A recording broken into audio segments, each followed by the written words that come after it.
And we speak with Ali Hasanov, the senior advisor to President Aliyev, who tells us how Azerbaijan is quickly modernizing its military with nearly $1.6 billion in defense expenditures this year alone, and how Azerbaijan eventually hopes to resolve the conflict with Armenia over Armenia's continued occupation of Azerbaijani territory. I'm Ubesh Bandar, and this is One on One.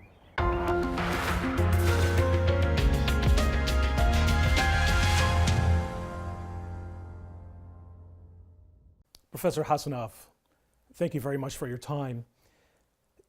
In your important position, working very closely with the President of the Republic of Azerbaijan, you've seen the issue of the conflict in the occupied territory of Nagorno-Karabakh very closely. It's a very important issue to you and to the people of Azerbaijan.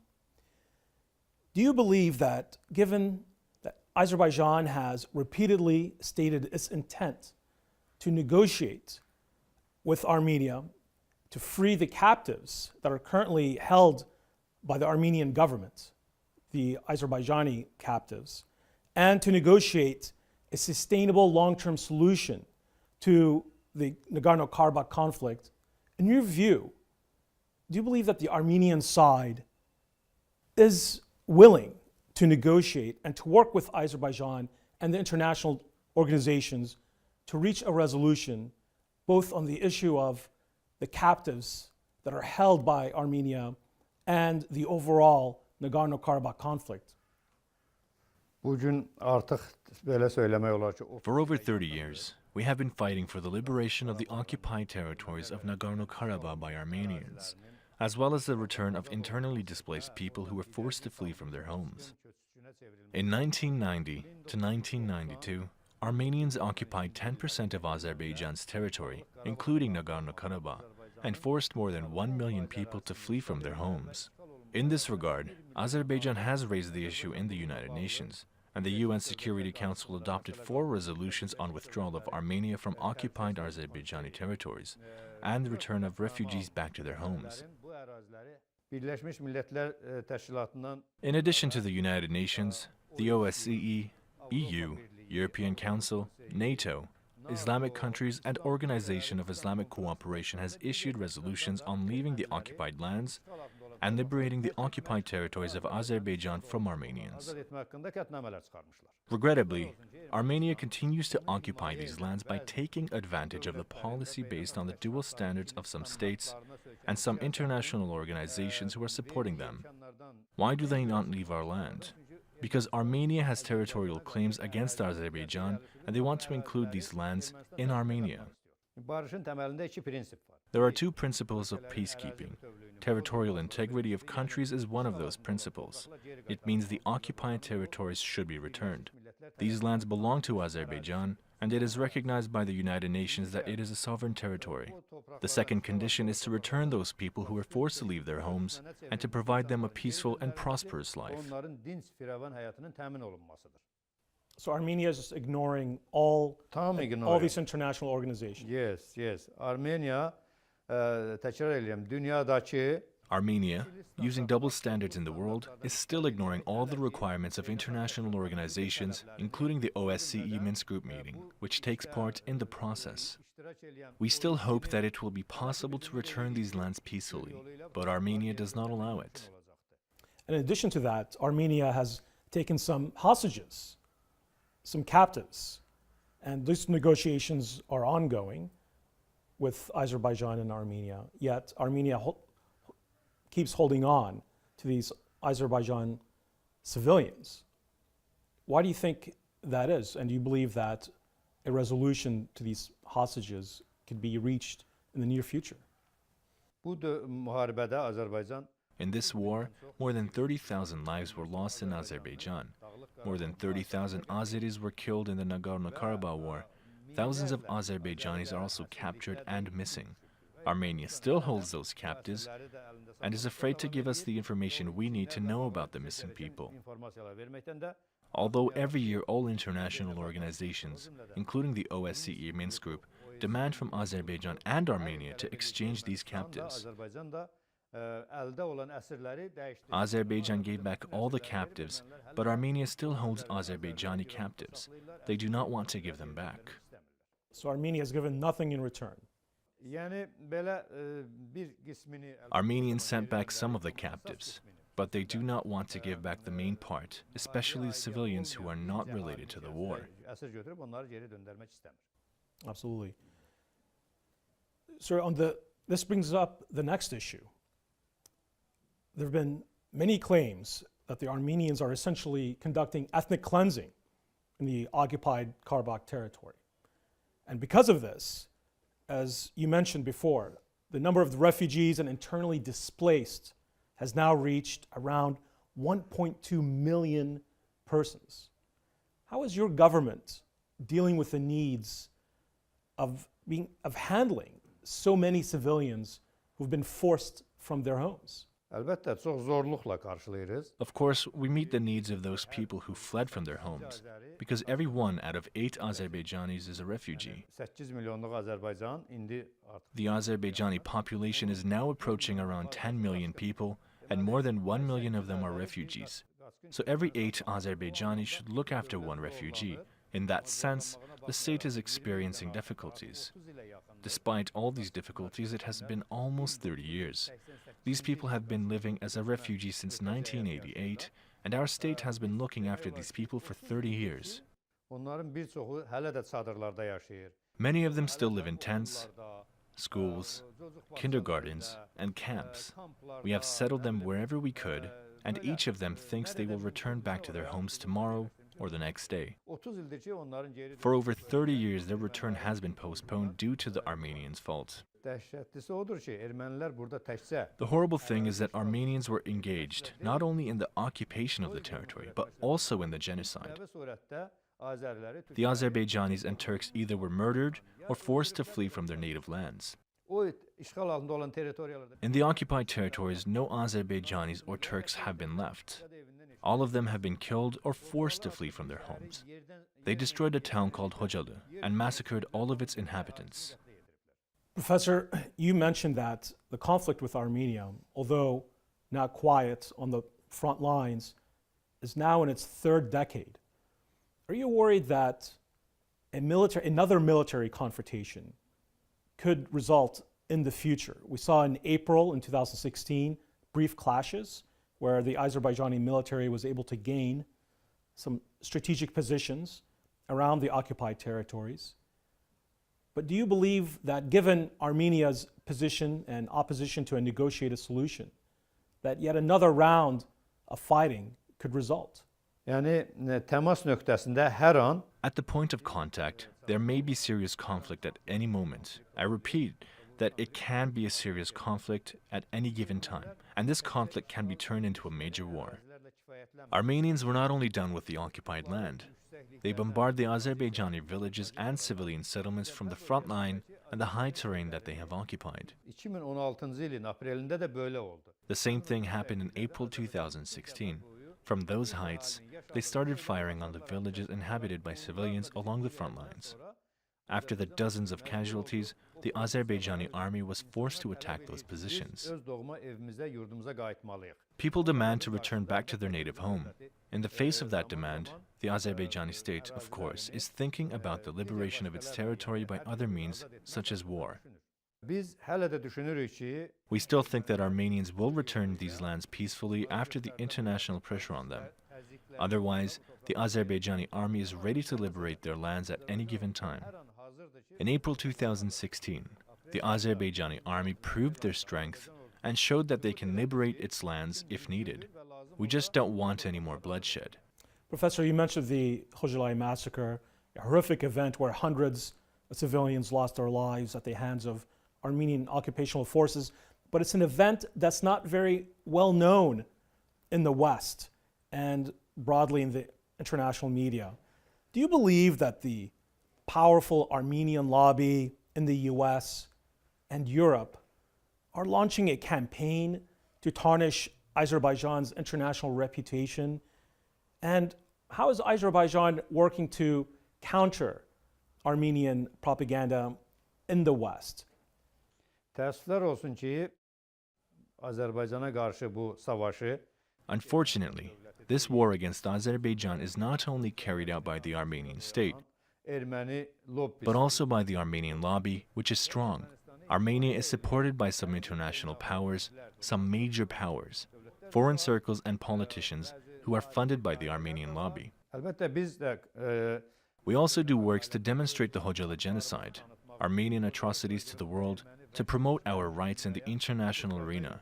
These works occasionally make good progress. hal-hazırda Xocalı soyqırımını tanıyan Currently, there are many countries and communities in the world that recognize the Hocalı genocide. There are several states in the United States. The majority of international organizations have expressed their position on the matter and stated their attitude towards the atrocities committed by Armenians in the Hocalı massacre. The Azerbaijani government is doing its best, and we can see the results of this. və biz bu işi davam etdirəcəyik əlbəttə. We will continue this work until the Armenians apologize to Azerbaijani people for their brutality and admit the atrocities committed in the Hocalı massacre. Və Xocalı qətliamında törətdiyi We do not want to get revenge on Armenians due to Hocalı. We want the world to recognize the Hocalı incident and end that kind of brutality in the future. vəhşiliklərə bir daha son qoyulsun. Professor, in your role working so closely with President Aliyev, you know that Azerbaijan is an important strategic ally of Turkey.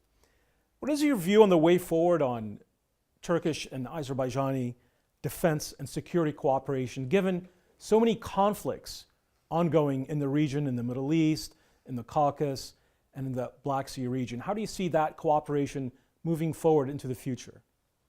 İndi bilirsiniz ki, Türkiyənin də bölgədə Turkey also has a large number of problems in this region.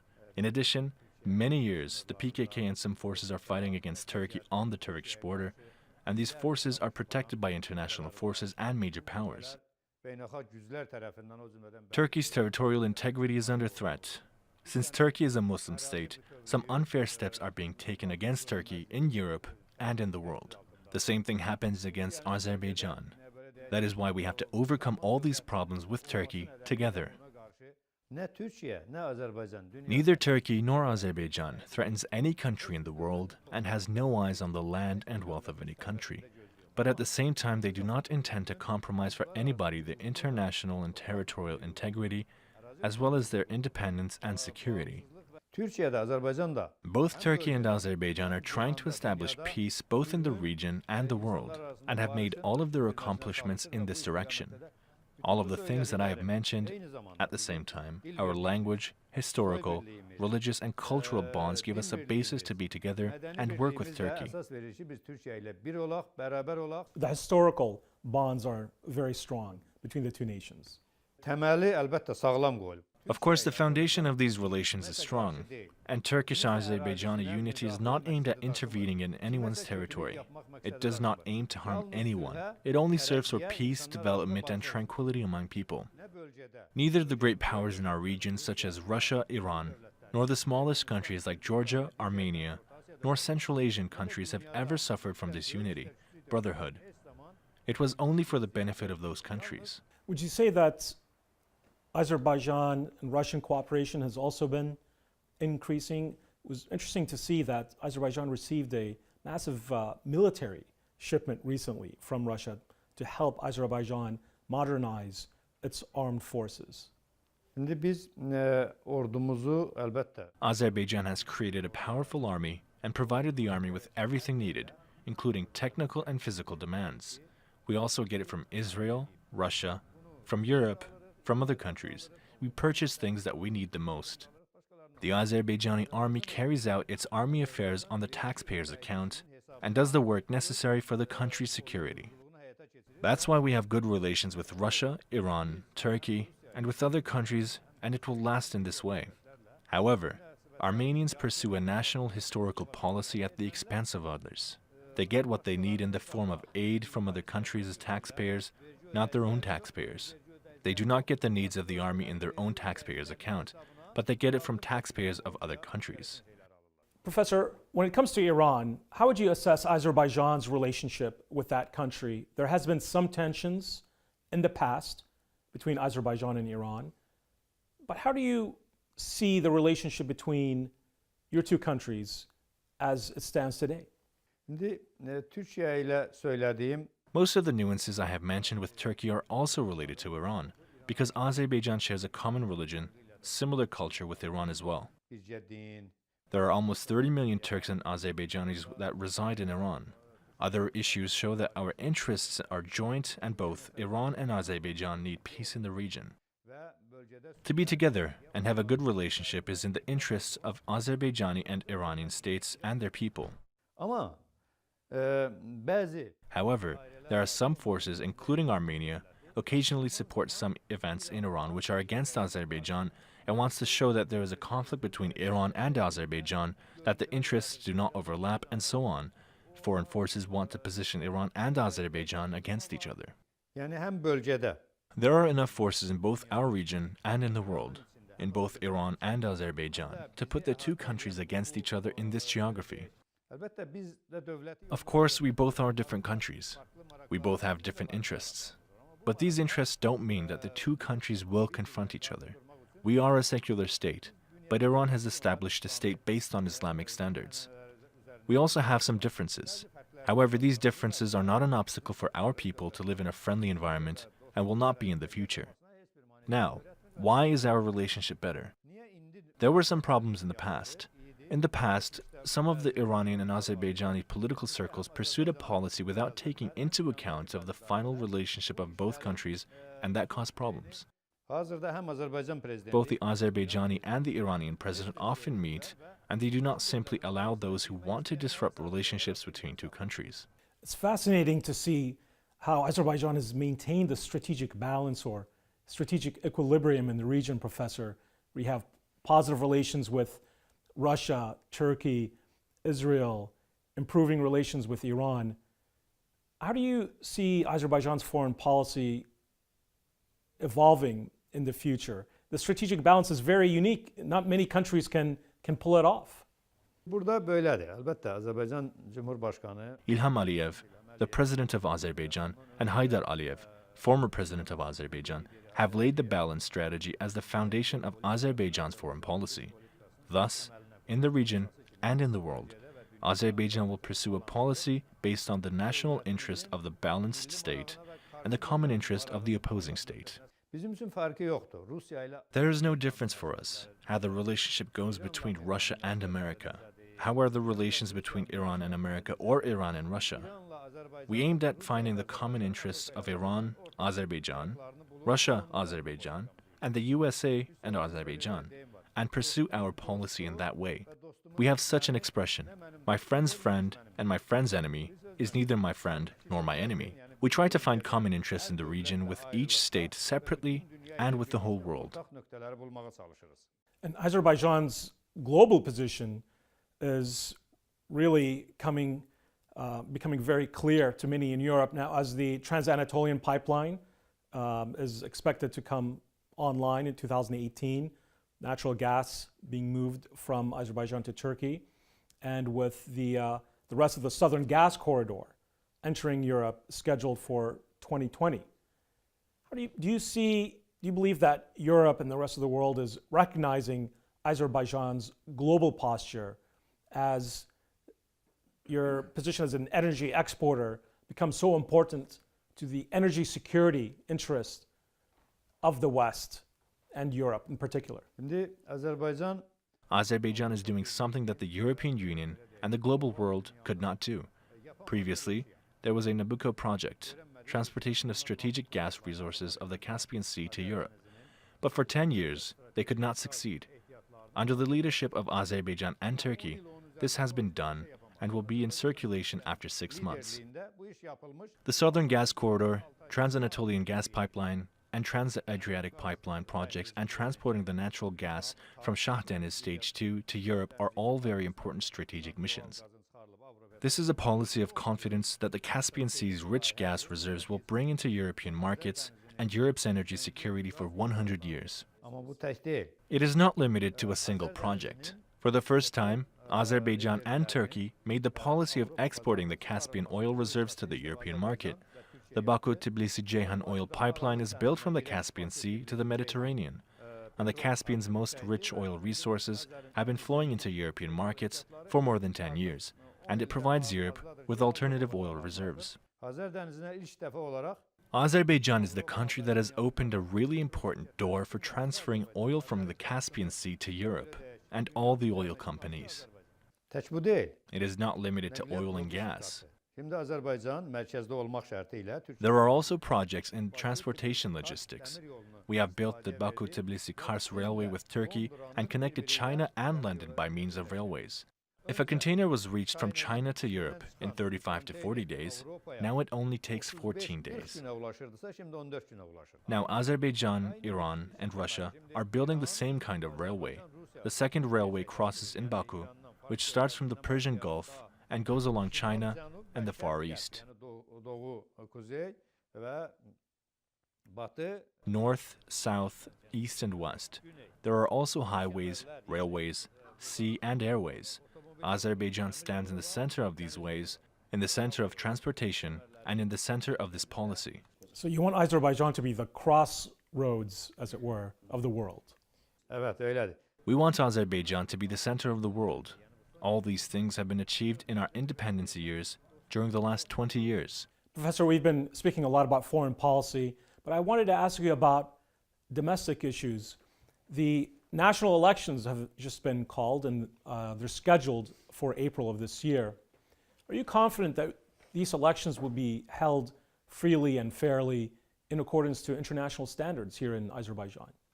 Şimdi biz Since independency, we have carried out 15 elections, 5 presidential, 5 parliamentary elections, and 5 local municipal elections. yerli belediye seçimleri olmuş. Bu seçimlerde elbette bizim sorunlarımız da olup Certainly, we had some problems and some failures in those elections. We have fixed that and demonstrated it to the world. But during all these elections, there was a desire to create fair, transparent elections. The state has always demonstrated that. olup devlet bunu nümayiş ettirir. Son seçim Of course, each election will be different than the previous one, because we have a great experience and our opportunities are greater. Şimdi biz o imkandayıq ki Now we are able to install webcams in the polling stations, and people can observe it transparently. Selection boxes are transparent, and everybody is able to see it. We use electronic inks for the fingerprints, thus it would not be possible to vote for the second time. başkası ikinci geliş mümkün değil. So we apply all globalization technologies to elections. That's why I think that the presidential election will be very different from how it was before, and it will create proper conditions for a transparent, democratic choice. Açıq şəffaf seçici We are going to hold a transparent election, and we have invited observers from all over the world. They can come and observe the elections from the beginning to the end. Thank you so much for this very insightful conversation. Ben de size teşekkür ederim. I also thank you for asking such deep and encompassing questions. Thank you.